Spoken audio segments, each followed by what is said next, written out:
மக்களை வணக்கம். நான் உங்கள் கோடங்கி. தேர்தல் முடிஞ்சிருச்சு. ஆனாலும் அந்த தேர்தலுடைய பரபரப்பு இன்னும் இருந்துக்கிட்டே இருக்குது. விஜய் தொடர்பான பல்வேறு விஷயங்கள் நம்ம தொடர்ந்து பேசிக்கிட்டே இருக்கோம்.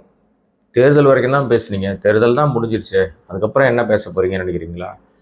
தேர்தலில் அவர் செய்த விஷயங்கள் இப்போது அவருக்கு மீண்டும் சிக்கலை உருவாக்கி இருக்கு.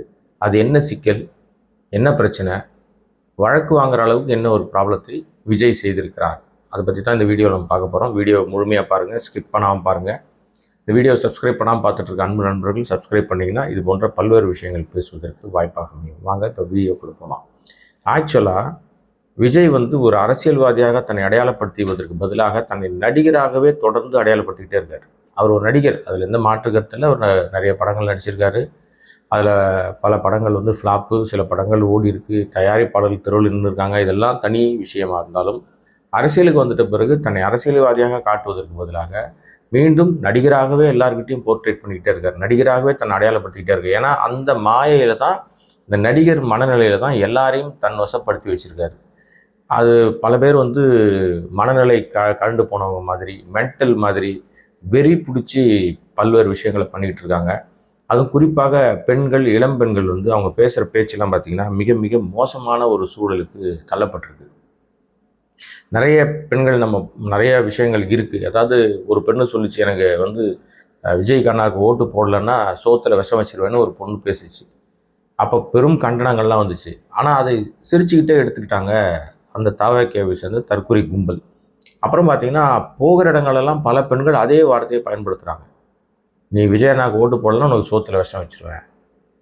ஆனால் அது எவ்வளோ பெரிய ஒரு தவறான விஷயத்தை ரொம்ப சர்வசாதாரணமாக சொல்கிறோமே என்ற உணர்வு, குற்ற உணர்வு கொஞ்சம் கூட இல்லை அவங்களுக்கு. சரி, அது ஒரு பக்கம் இருந்தாலும் அதுக்கப்புறம் பார்த்தீங்கன்னா விஜய் அண்ணா இப்போ எலெக்ஷன் முடிஞ்ச உடனே அவர் வெற்றி பெற்று விட்டதாகவே அவங்க நினைக்கிறாங்க. அவர் இப்போ அமைச்சரவை பட்டியல்லாம் வந்துருச்சு. அவர் இப்போ அரியணையில் ஏறி உட்கார்ற மாதிரியே அவங்க பயங்கர கற்பனையோடு இருக்காங்க. அது முழுக்க முழுக்க கற்பனை என்பது மே 4ஆம் தேதி காலையில் ஒரு 11 மணி 12 மணிக்குள்ளே தெரிஞ்சிடும். விஜய் இவ்வளவு காலம் என்ன பேசினார், இப்போ இந்த பரப்புரையில், பிரச்சாரத்தை பரப்புரையில் என்ன பெருசாக அவர் டார்கெட் பண்ணாருன்னா திமுக எதிர்ப்பு. ஸ்டாலின் அங்கிள்னு பேசினார். ஸ்டாலின் அவர்களை கடுமையாக தாக்கினார். நான் வழிகளை தாங்கிட்டு வந்திருக்கேன், நான் இதை பண்ணிட்டு வந்திருக்கேன், அதை பண்ணிட்டு வந்திருக்கேன்னு கடுமையாக பேசினார். ஆனால் அதிமுகவை டார்கெட் பண்ணவே இல்லை. கடைசி நாளில் லாஸ்ட் மினிட்ல இனிமே நம்மளை யாரும் அட்டாக் பண்ண முடியாதுன்ற நேரத்தில் அதிமுகவை கடுமையாக திட்டினார், திமுகவை கடுமையாக திட்டினார். கரூர் சம்பவத்துக்கும் தனக்கும் சம்மந்தமே இல்லைன்னு பேசினார். ஏன்னா அதுக்கு பதில் சொல்லிடுறதுக்கு ஒரு நேரம் இல்லை. லாஸ்ட் மினிட்ல அந்த வேலையை பார்த்துட்டோன்னா நம்ம மேலே மக்கள் ஒரு சிம்பத்தி கிரியேட் பண்ணுவாங்க. போதாக்குறைக்கு அவர் அந்த பிரச்சாரத்தில் பயன்படுத்தின சில வார்த்தைகள் தான் போகிற எல்லா இடங்களையும் பயன்படுத்துவார். அன்றைக்கு கூடுதலாகவே பயன்படுத்தினார். அதுதான் இப்போ வழக்கு வரைக்கும் அவருக்கு கொண்டு நிப்பாட்டி வச்சிருக்கு. என்ன பண்ணார் அப்படின்னா, பிரச்சாரத்தில் அவர் நண்பா நண்பீஸ்லாம் பேசுவார் இல்லையா, குட்டி நண்பா நண்பீஸ்ன்னு குழந்தைகளை பேசினார். கிண்டர் ஜாய்க்கு எப்படி நீங்கள் அடம்பிடிப்பீங்க, சாக்லேட் வேணுன்னா எப்படி அடம்பிடிப்பீங்களோ அந்த மாதிரி விஜய் அண்ணாவுக்கு ஓட்டு போட்டே ஆகணும்னு நான் சாப்பிட மாட்டேன்னு சொல்லுங்கள், அடம் பிடிங்க. எப்படியாவது உங்கள் வீட்டில் இருக்கிற பெரியவங்களை, மாமாவை, அண்ணனை, தம்பியை, அக்காவை, அம்மாவை, அப்பாவை, பாட்டியை, தாத்தாவெல்லாம் டார்ச்சர் பண்ணி நீங்கள் போய் ஓட்டு போட வைங்க அப்படின்னு சொல்லிட்டு நேரடியாக குழந்தைகள்கிட்ட அரசியலை, அதாவது இவருடைய பதவி ஆசை, சுயநலத்துக்காக குழந்தைகளை பயன்படுத்துகிற வேலையை செஞ்சார். அப்போவே கடுமையான எதிர்ப்பு இருந்துச்சு. அதாவது பிஞ்சுகளில் நெஞ்சத்தில் நஞ்சை விதைக்கிறார் விஜய் அப்படின்னு கடுமையான எதிர்ப்பு இருந்துச்சு. அது இப்போ என்ன ஆயிருக்கு அப்படின்னா, பல இடங்களில் ரீல்ஸ் வீடியோ போட ஆரம்பிச்சிட்டாங்க. பல பேர் ரீல்ஸ் வீடியோ போட்டாங்க. அந்த ரீல்ஸ் வீடியோவில் என்ன போடுறாங்க அப்படின்னா, அந்த குழந்தை சொல்லுது, அழுது அடம் பிடிக்குது. அந்த குழந்தை வயசு, அது அறிவு கண்டிப்பாக குழந்தைகளுக்கு பெருசாக எதுவுமே இருக்காது. ஏன்னா அவர்களுக்கு பெற்றோரை சார்ந்தா இருப்பாங்க. அதனால தான் அரசாங்கமே என்ன சொல்லுதுன்னா, 18 வயசு வரைக்கும் நீங்கள் பெற்றோருக்கு அடங்கி தான் இருக்கணும். மேலை நாடுகள்லாம் வேறு விஷயம். நம்முடைய இந்தியாவை பொறுத்த வரைக்கும் மெச்சூரிட்டி ஏஜ் அப்படின்னா 18 ஏஜுக்கு அப்புறம் தான். 18 வயசு பூர்த்தி அடைந்தால்தான் நீ ஓட்டு போட முடியும், டிரைவிங் லைசன்ஸ் வாங்க முடியும். நீ ஒரு மனுஷனாக உன்னை அங்கீகரிப்பாங்க. திருமண வயதும் 18 வயதுக்கு மேலே தான். பெண்களுக்கும் சரி, ஆண்களுக்கும் சரி, எல்லாருக்கும் ஒரு குறிப்பிட்ட, ஏன் அந்த 18 வயதை வச்சுருக்காங்கன்னா, அப்போ தான் நீங்கள் சுயமாக சிந்திக்க முடியும், நீங்கள் சுயமாக ஒரு விஷயத்தை முடிவெடுக்க முடியுன்ற விஷயத்தில் அது வரைக்கும் நீங்கள் மைனராக தான் பார்க்கப்படுவீங்க. மைனர் பிள்ளைகளை, குறிப்பாக குழந்தைகளை, பச்சில மாறாத குழந்தைகளை நீங்கள் உங்களுடைய அரசியல் லாபத்துக்காக, சுயநலத்துக்காக விஜய் போன்ற தற்குறி தண்டங்கள் பயன்படுத்தி அதுங்க மனசில் என்னத்தையோ சொல்லி கலைச்சதுனால நிறைய இடங்கள்ல குழந்தைகள் வந்து ரொம்ப கொடூரமாக அழுது அடம் பிடிக்கிறத வீடியோ எடுத்து அந்த பேரண்ட்ஸே இணையத்தில் போடுறாங்க. இதுதான் ஆபத்தான விஷயம். குழந்தைகள் அடம் பிடிக்கிறதே முதல்ல தப்பு. இது பக்கத்தில் கடையில் கிடைக்கலன்னா இன்னொரு கடையில் வாங்கி கொடுக்குற விஷயம் இல்லை. இது வந்து ஆட்சி, அதிகாரம், நிர்வாகம். குடும்பத்தையே பார்க்க தெரியாத ஒரு தற்குறியை, தன் மனைவியை துரத்தி விட்டவன், பிள்ளைங்களை துரத்தி விட்டவன், இவனை நம்பி நாட்டை எப்படி ஒப்படைக்க முடியும் அப்படின்னு நிறைய விஷயங்களை பேசினாலும் பெண்கள் ஒரு முறை வாக்கு போட்டு பார்த்துருவோம்ப்பா அப்படின்ற ரேஞ்சுக்கு வந்துட்டாங்கன்னு இவங்க கிளப்பி விடுறாங்க. ஆனால் தேர்தல் நாள், அதாவது தேர்தல் நாள் 23 நடந்த பல்வேறு விஷயங்கள் மே 4 தெரிய போகிற பல விஷயங்களுக்கு உதாரணமாக இருந்துச்சு. ஏன்னா அங்கே வந்து பெண்கள் அதிக அளவு வந்து வாக்களித்தாங்க.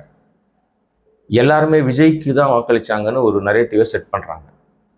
ஏன் இப்படி யோசிக்க மாட்டேங்கிறாங்க? மகளிர் உரிமை தொகை வாங்கினவங்க, விடியல் பயணம் மேற்கொண்டவங்க, பல்வேறு நலத்திட்ட உதவிகள் இந்த திமுக அரசாங்கத்துக்கு பெற்றவர்கள் நம்ம ஓட்டை போட்டே ஆகணும், காலையில் போய் இந்த ஆட்சி நீடிக்கணும் அப்படின்னு ஏன் நினச்சிடக்கூடாதுன்னு யோசிப்பதற்கு அவர்களுக்கு நேரம் இல்லை. அவங்க மாயையிலே இருக்காங்க, சினிமா மோகத்திலே இருக்காங்க. இந்த என் தம்பி ஜெகதீஷ் மாதிரி வந்து ரூட் ஒரு கம்பெனி வச்சுக்கிட்டு கோடி கோடியாக காசை வந்து வாரி இறைச்சி, லட்சமாக வாரி இறைச்சி பொய்யான செய்திகளை சோஷியல் மீடியாவில் பரப்பி விட்டு இப்படி அடித்து பிறண்டு ஓடிக்கிட்டு இருக்கிறதுக்கு அந்த மாதிரி ஆட்களை அதுதான் நம்புகிறாங்க. பொய் சீக்கிரம் பரவிடுது, பொய்யை சீக்கிரமாக இவங்க கட்டமைக்கிறாங்க. இப்போ வந்து ஓட்டு எண்ணிக்கை மே 4 தான். இதுக்குள்ளேயே அமைச்சரவை பட்டியல் போடுறாங்க. விஜய் இன்னும் ஒரு வீடியோ ஒன்று, நான் இந்த வீடியோ தொடங்கிறதுக்கு முன்னாடி வீடியோ நீங்கள் பார்த்துருப்பீங்க. விஜய் அண்ணா மட்டும் ஆட்சியில் உட்காரலைன்னா ஸ்டாலின்லாம் ஆட்சியில் வரவே கூடாது. அவருக்கு மாறி ஏதாவது நடந்துருச்சுன்னா நானும் செத்துருவேன், என் குழந்தைகளுக்கு விஷம் வச்சு சாவடிச்சிருவேன் அப்படின்னு ஒரு பொண்ணு பேசுது. இந்த பெண்ணுடைய புகைப்படத்தை நான் போடுறேன். எவ்வளோ ஆபத்தான அந்த பெண் பாருங்களேன். ரொம்ப ரொம்ப ரொம்ப அந்த பெண்ணுடைய கணவராக இருக்கட்டும், அந்த பெண்ணுடைய தாய் தகப்பனர், மாமனார் மாமியார், இந்த பெண்ணை மனநல காப்பகத்தில் சேருங்க. புத்தி கெட்டு போச்சு, மைண்டில் வந்து கரப்ட் ஆயிடுச்சு. இன்னும் சொல்லப்போனால் மென்டல் ஆயிடுச்சு அந்த பொண்ணு. இதே மாதிரி இது ஒரு பானை சோற்றுக்கு ஒரு சோறு பதம். தற்குறி கும்பலுடைய அடுத்த கட்ட நகர்வு வந்து நம்மளால் நெஞ்சை பதபதைக்கிற அளவுக்கு இருக்குது. மே 4 வந்து எல்லாம் என்ன பண்ணி தொலையணும்னு தெரியல. தயவுசெய்து இந்த புகைப்படத்தில் காட்டுகிற அந்த பெண்ணினுடைய குழந்தைகளை 3 அந்த பொண்ணுகிட்ட பிரிச்சுருங்க. அந்த பொண்ணை கொண்டு போய் ஆஸ்பத்திரியில் சேருங்க. விளையாட்டுக்கு இல்லைங்க, சீரியஸாக. இது மாதிரி பல பெண்கள் இப்போ ரெடி ஆகிட்டாங்க. விஜய் அண்ணா மட்டும் ஆட்சியில் உட்காரலன்னா நாங்கள் என்ன பண்ணுவோன்னு தெரியலன்ற ரேஞ்சுக்கு கிளம்பிட்டாங்க. மக்கள் தீர்மானிக்கிற ஆட்கள் தான் நீங்கள் அரியணையில் உட்கார முடியும். அதற்கு நீங்கள் தகுதிகளை வளர்த்துக்கணும். விஜய்க்கு என்ன தகுதி இருக்குது? இது வரைக்கும் அவன் என்ன காசு செலவு பண்ணி இந்த மக்களுக்காக என்ன பண்ணியிருக்காரு? 33 வருஷம் உழைச்சிருக்கேன்றார். உழைச்ச காசில் அவர் சொகுசாக வாழறாரு, சொகுசு பங்களாவில் இருக்காரு, சொகுசு கார்களை பயன்படுத்துகிறாரு, தனி விமானத்தில் தான் வெளியில் போகிறாரு, வெளிநாட்டுக்கு போகிறாரு. ஆல்வேஸ் அதிகார போதையில் தான் இருக்கார், சொகுசு வாழ்க்கையில் இருக்கார். அதை விட்டு இறங்கி வரவே இல்லை. ஆனால் மக்களுக்காக வந்துட்டேன்னு பொய் சொல்கிறாரு. அதை நம்புதுங்க இந்த கூட்டம், கண்மூடித்தனமாக நம்புதுங்க. எனக்கெல்லாம் பதட்டமாக இருக்குங்க. 4 இந்த தற்குறி கும்பல்கள் ஒருவேளை இல்லை, நெகட்டிவே வந்துருச்சு.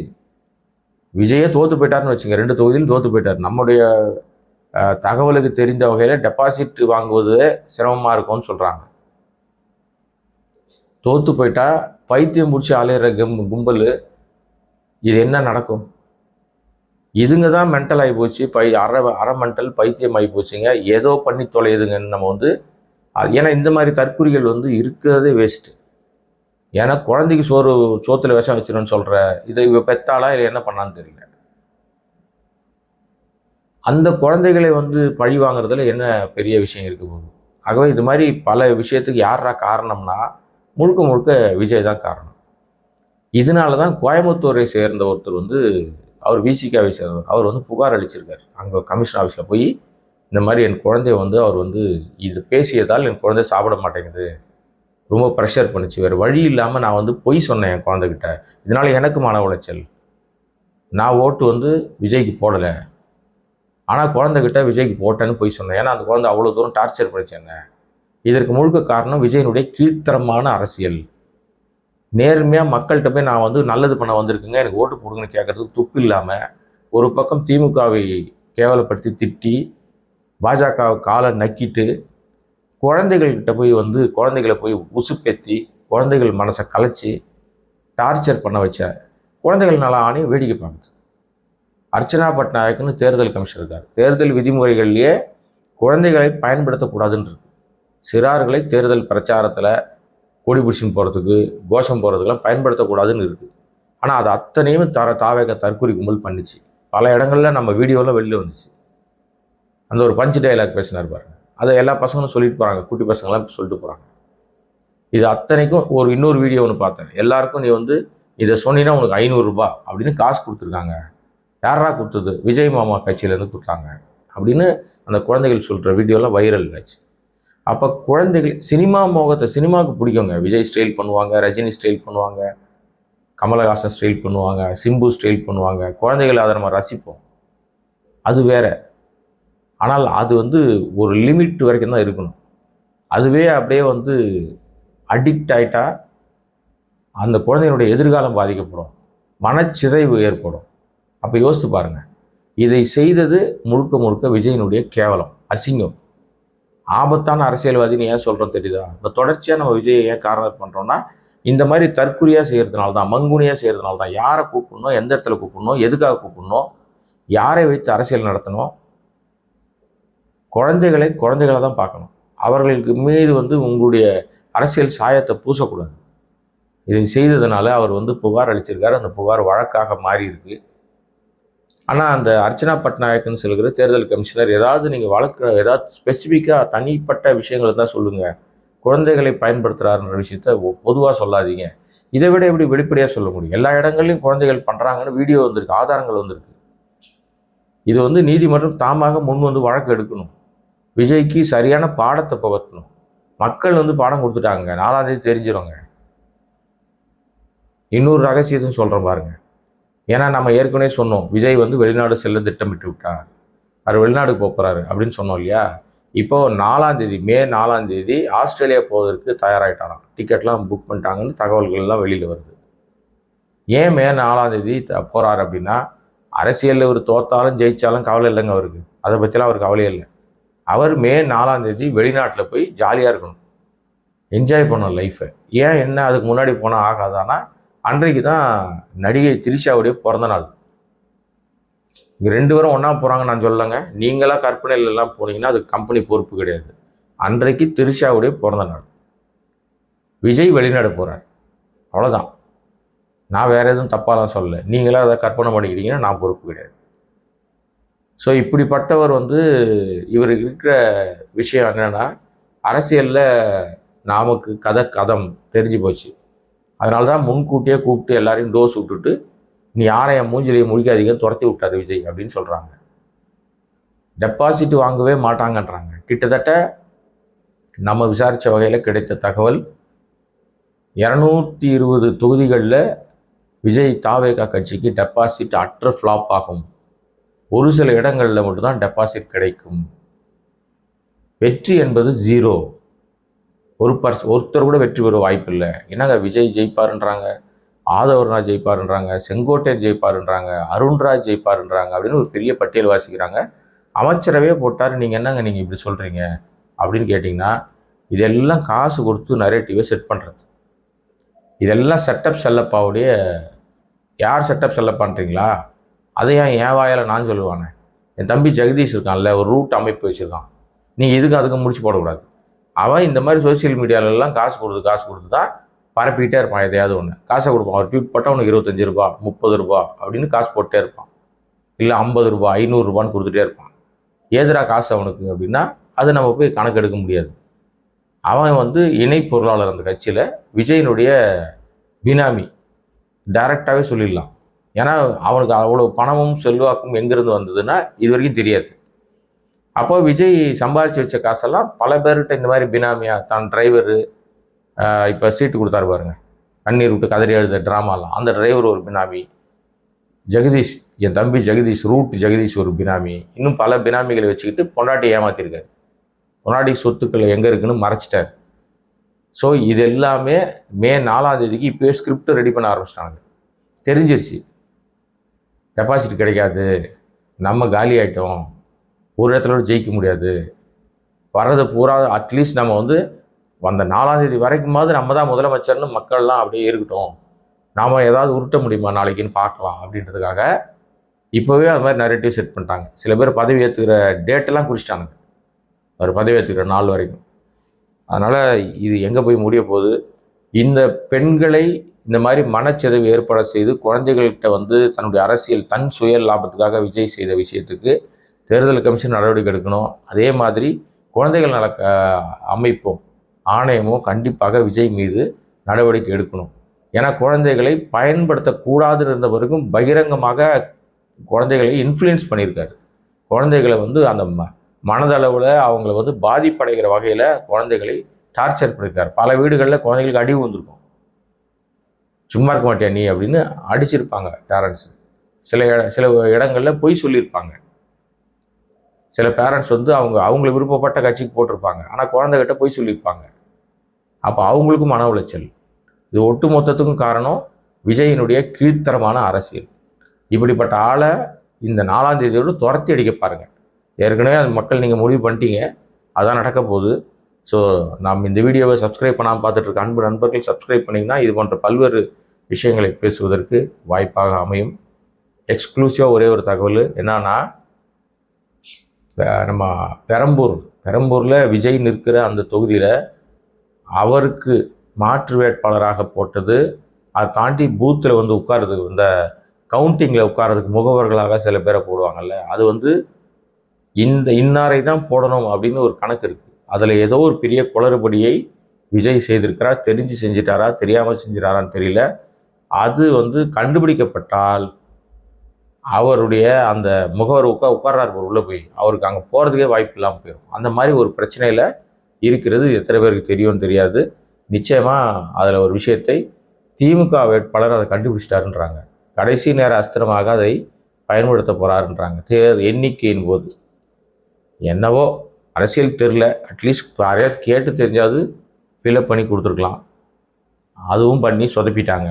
ஏன்னா தற்குறிகள் அப்படின்ட்டு மீண்டும் மீண்டும் ப்ரூவ் பண்ணிட்டு இருக்காங்க. இன்னைக்கு ரீல்ஸ்லேயும் இன்ஸ்டாலையும் எடுத்து பார்த்தீங்கன்னா நிறைய ஆட்கள் கார்டு போடுறாங்க, கார்டு வச்சுருக்கேன், ஆனால் எஸ்ஏஆர் ஃபார்ம் ஃபில்அப் பண்ணது கையில் இருக்குது. ஏன்டா கையில் வச்சு என்னடா பண்ணுற, அதை ஃபில்அப் பண்ணால் கொடுக்கணும்டா, கொடுத்து நம்ம பேர் வந்துருச்சான்னு திரும்பி செக் பண்ணி வரலைன்னா மறுபடியும் அவங்கள போய் வந்து அணுகி நான் கொடுத்தனே நீங்கள் ஏன் பண்ணலை நெட்டில் ஏற்றுங்கன்னு சொல்லி ப்ரெஷர் பண்ணணும். இதை செய்தது திமுக. தெளிவாக செஞ்சாங்க, பல பேருக்கு தெளிவாக செஞ்சாங்க. அப்படி இருந்தும் தாவேகா அந்த வெறி கொண்ட கூட்டம் ரீல்ஸ் போடுறதுலையும் விஜயை பற்றி பேசுகிறதுலையும் யூடியூப்பில் அங்கே இங்கே உட்காந்துக்கிட்டு அமக்கலம் பண்ணுறதுலையும் இன்ஸ்டாவில் ரீல்ஸ் போட்டு பேசுகிறதுலையும் அந்த ஆர்வத்தில் இருந்தவங்க எஸ்ஏஆரை ஃபில்அப் பண்ணி கொடுக்குறத விட்டுட்டாங்க. அதனால தான் பல பேருக்கு ஓட்டு கிடைக்கல. இதுதான் உண்மை. ஓகே, எனிவே மீண்டும் உங்களை சந்திக்கிறேன். நன்றி, வணக்கம்.